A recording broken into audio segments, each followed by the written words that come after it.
Today we talk about LaVar Ball 2, the sequel. For the win! He did it! 2 LaVar, 2 ball. Two LaVar, 2 ball, too hard to ball a ball. LaVar Ball. We going to China. We going to China. See, this is why we need video. Oh my god. This is yeah, why we by need FTW 50 we'll have a set. We're going for it. We're going for it, people, and it's because of you guys who download our podcast. Yeah, all 15 of you per episode. Yep, and you got to see. You. Listen, you got to see our faces. Well, sorry, coming down with a little bit of cold. Yeah. A little bit of a cold today. Let's talk about LaVar. Let's talk Originally, this podcast was going to be about the LaVar Ball rule that the Lakers made. Okay. But then, God dang it, I love you so much, but you're so annoying sometimes. What? It's that cone, man. You gotta put her in the room, I guess. Yeah.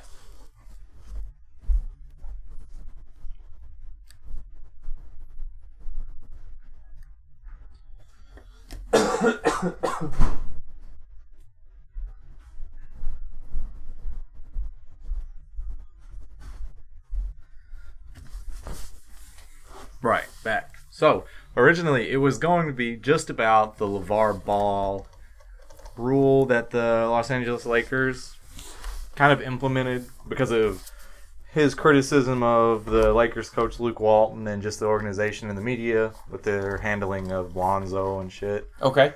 But then another thing happened. Do you remember his middle son, Liangelo? Mm-hmm. Got caught stealing, shoplifting in China. Did you hear about that? No. Okay, so this is about a month. This is like a month back. They were he freshman at UCLA. Yeah. Basketball at UCLA. They're playing an overseas game in China, like an exhibition game against another college. Okay. In China, just to kind of broaden basketball horizons or whatever. They got caught. Him and 2 teammates got caught shoplifting in China, and they were detained for a couple weeks. Whoa. And so all of that, it was so stupid because President Trump had to step in and kind of like talk to their president and say, hey, just send the guys back. Just listen, this is all overblown. It's all over the media. Just give us the players back. And so they sent him back and everything, and it was all fine. He was suspended indefinitely, which, I mean, makes sense. Like, you go to China to play basketball and get caught shoplifting and stuff. It makes sense. Probably ruined his life, honestly. Yeah. So indefinitely was the suspension. Yesterday, LaVar Ball pulled him out of UCLA. Freshman at UCLA, on the fast track to the NBA at UCLA. Yep. He pulls him out saying he can train Liangelo for the NBA better than UCLA can. So he ends his collegiate career never having played a game for UCLA. He has no college stats. All they're going to have to go off of is his combine in the draft. And the thing is, he's not near the talent Lonzo is. So for him to get drafted, like, he really needed to have some college experience. Mm-hmm. But not even that. So now that's happened. Immediately pulled him out. They immediately announced a shoe for him from Big Baller Brand or whatever. And then a few months before all this happened, he's already pulled his youngest son, LaMelo, out of school. I think we talked about that on the last one. Yeah, we did. He's being homeschooled right now to train 24/7 for the NBA. When's he learning? I don't think he cares. I mean, I'm sure he'll get like a GED or a homeschool equivalent or whatever, but like he's just training 24/7. Golly. So it's like I think the clickbait title I used was, is LaVar Ball ruining his sons? Yeah. And I think he is. Podcast part 2, we can say, yeah. I think so. He's definitely ruining, because I don't care who you are, you can't ensure 100% that your kids are going to make it in the NBA. You can ensure it. I don't care who you are. I don't care if you well, I guess if you own the NBA as a whole, and you say, yeah, my kids are definitely making the NBA, even if they suck, they're going to make it, you know? But LaVar Ball, you're an idiot, dude. I'm just going to say it. You're dumb. You're dumb. You have a bad ego, and you think that you can just ensure that your kids get on to the NBA. You did it one time, homie. Don't play yourself.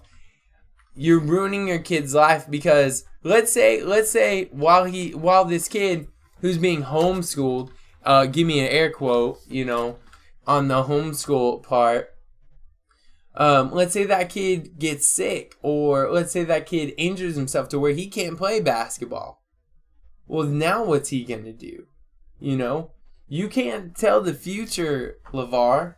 You can't tell the future. And so the thing is like, you could really, really, really screw your kid's life up forever by doing things like that. I agree. No, I agree. Like, everything he's doing is crazy. Because it's like, I kind of admired his marketing for getting Lonzo, kind of like the deals he's gotten, and talked him so far up in the draft. But the thing with this kid is, like, he doesn't have a choice, you know? Like, he had his freshman season at UCLA taken away, and then now LaMelo doesn't have a choice. Mm-hmm. And so when faced with, like, criticism and stuff from NBA scouts, NBA GMs, college teams and stuff, like, one scout said, I will make sure we don't draft Liangelo Ball. Like, one GM from an NBA team, like a guy that makes those decisions, said, no, I'll make sure we don't ever draft him. And so he says, this is like a real quote from him. He said, I don't care what these scouts have to say. Now, that's problem number one, because that's kind of their job, to evaluate talent. And now they have nothing to evaluate because he pulled him out of UCLA. Yeah. If they see him playing with Lonzo, it's a done deal. But it's a done deal. He also said, quote, all three of my sons will play with the Lakers. No, they won't. Like, you can't say that. You're delusional. Like, this guy is a sucker. You really are. Like, I don't care. He has the biggest ego of any father I've ever seen in my life. You made big baller brand. Yeah. You're not Nike. You're not Adidas, man. You're BBB. You think that you know all these things, that you are this big time chess player, but you're not. You're a big black buffoon. Come on here and defend yourself. Come on here and defend yourself. Listen. I am not a father yet, but I'm gonna be very shortly. And I think that you've ruined at least 2 kids' lives, and I think you're a moron. Like, the way that you're handling this whole thing, you made big baller brand and media covers you more than they cover your kids, I feel like. No doubt, yeah. Bleacher Report is, something I follow all the time, and it's always like, what did LaVar Ball have to say about this? What do you have to say about this? Oh, the Lakers lost. Let's hear LaVar Ball's take on it. So much so that the fucking Los Angeles Lakers and Luke Walton had to create the LaVar Ball rule. That's what they named it. That's not what the media named it. That's what the Lakers named it. And they said, oh God, I don't remember the exact words. Media is no longer allowed to interview guests of players, I think is what they put. Because that's all LaVar has been. He's been Lonzo's guest or whatever. Before you get rid of that picture, let me go ahead on USA Today, big baller brand. The snapshot for this video, he's in front of shoes that aren't even his. We got Adidas, Nike, we got Yeezys. There's no big baller brand in there, you chump. He's ruining these kids' lives, and he's a sucker, man. He, seriously, I really admired his marketing and shit for Lonzo, but the things he said since the season have started, because Lonzo has not played well. He's not played well at all. But the things he says on behalf of Lonzo is like why the Lakers are so mad. Like they had to make this rule. LaVar says, quote, about Lonzo, quote, he's disgusted. He's not used to losing like this. The Lakers should build around Lonzo. Why are they sitting him down and not starting him in the fourth? This is why the record is raggedy. Why does he sound like a mediocre player's wife? Dude, it doesn't make any sense. He's also said shit like Luke Walton don't know how to coach my boy. I know how to coach my boy better than Luke Walton. You're not talking yourself into an NBA coaching like he position. seriously feels like he could coach the Lakers better than Luke Walton. No, he thinks he can coach his son because. But I just don't understand because not only has he made him one of the most hated players in the NBA for no reason, he's done nothing through all of this. Lonzo's kept his mouth shut. I mean, I've gotten no hint of this LaVar attitude out of Lonzo at all. But he's just so hated. Like, you saw that on opening night. Yeah. He went against Patrick Beverly. Beverly was fired up. Beverly didn't let him do shit. I mean, it's just, like, people go out to destroy him.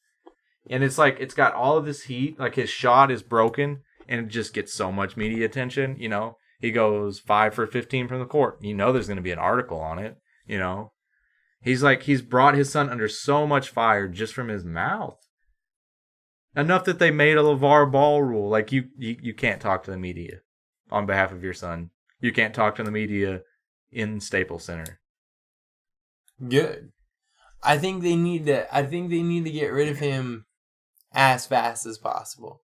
They need to surgically remove him for good. He's single-handedly made it to where Lonzo was unmarketable. Like, if, you know, okay, so LeBron obviously is signed with Nike or whatever, but he also has, like, a Sprite sponsorship, like Sprite, the drink. Mm-hmm. Lonzo won't ever have anything like that. LeBron's also like McDonald's. You'll never see Lonzo in a commercial. Yeah. Because he's made him so unmarketable. And he's already done it with his other sons, too. And, I mean, they're not nearly the talent that Lonzo is, I don't think. And LaVar Ball thinks, oh, we don't need McDonald's. We don't need Nike. We don't need Adidas. We don't need the NBA. We have Big Baller Brand. Who cares? I've never seen one Big Baller Brand commercial. No, I haven't either. I don't know. It's just so... He screwed him up. It's only been maybe 2 days because we haven't gotten together to record this podcast on time, really, since he pulled him out of UCLA. There was like a poll done. Let me see. I don't remember who it was, but they were asking their sources or whatever, whoever this reporter was. They were like, if LaVar wanted to transfer Liangelo to your school, would you accept the transfer? No D1 college he talked to said they would. There was like one little D2 school in like Montana that said they'd take him. Like, I mean, obviously that's not every single college in America or whatever, but that just like, you know, like no mid-majors would take him, nothing like Davidson or like Gonzaga. They're like, no, we don't want to touch the guy. Like, he single-handedly made Lonzo unmarketable and has made Liangelo and LaMelo like unsignable. Like, there's no way that not only has he pulled Liangelo out, LaMelo, I'm pretty sure, will be ruled academically ineligible by the NCAA. Yeah. Because I think he's in the 10th grade this year. He has his signature shoe from Big Baller Brand. You can't, to have like a signature shoe, they say you have to be classified as a professional to have your own shoe. That's why college kids don't have their own shoes or whatever. That's why they can't sign to Nike or whatever in college. That's why they sign in their rookie year. He's already signed a shoe contract. He's going to be ruled ineligible. He's already ruined his collegiate career, ruined his son's other son's collegiate career.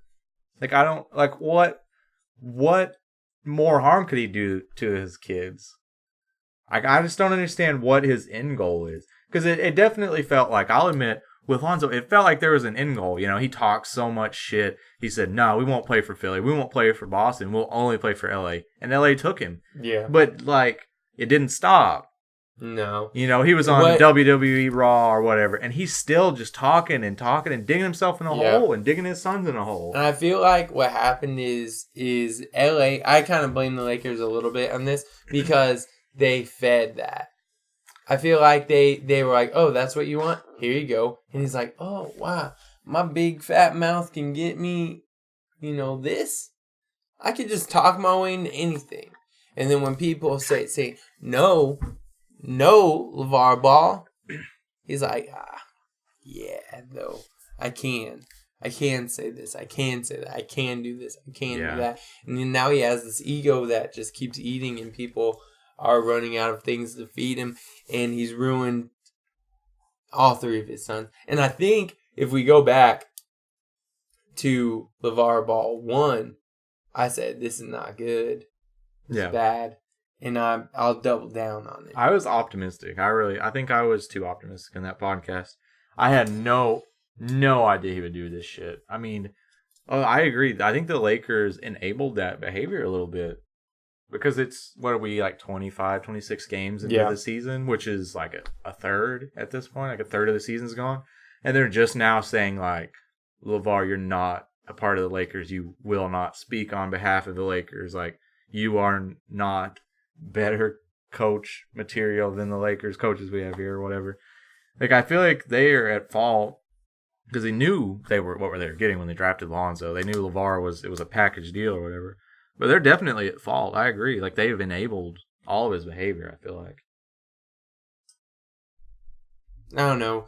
As a person, to see someone who's supposed to nurture and take care of their children ruin the rest of their lives within one basketball season. He's ruined all three of his kids' lives forever in one basketball season. Yeah. He's a monster. Yeah. He really I agree. is. I don't have anything else to say. I've said it all, but he better hope Big Baller Brand somehow. You better start praying to God Big Baller Brand becomes the next Nike. Or else none of your kids have a future. Yeah. Because let's be honest, his one son that's in the NBA is a mediocre player at best right now, compared to a lot of the people who want to shut him down.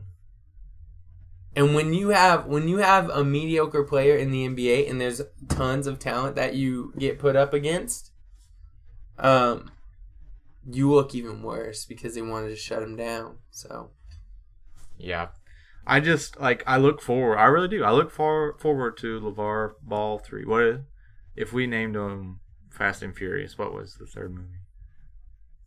What was Tokyo Drift? LaVar Ball Tokyo Drift. That's funny. China. he's talking about just taking them both to China to play. Man, but that one stole. See, that's the thing. He doesn't understand. He doesn't understand that they have record of that, and China doesn't play that mess. He's lucky he's got both his hands. He's lucky he's got both his hands right now. Oh my God, that's all I've got to say about it. Let us know what you think. But LaVar Ball, I'd smack get you the right fuck in on the this face. podcast and defend yourself. Defend yourself. LaVar. I'd smack you right in the face, ruining all three of your kids' lives. Punk. BBB. BBB.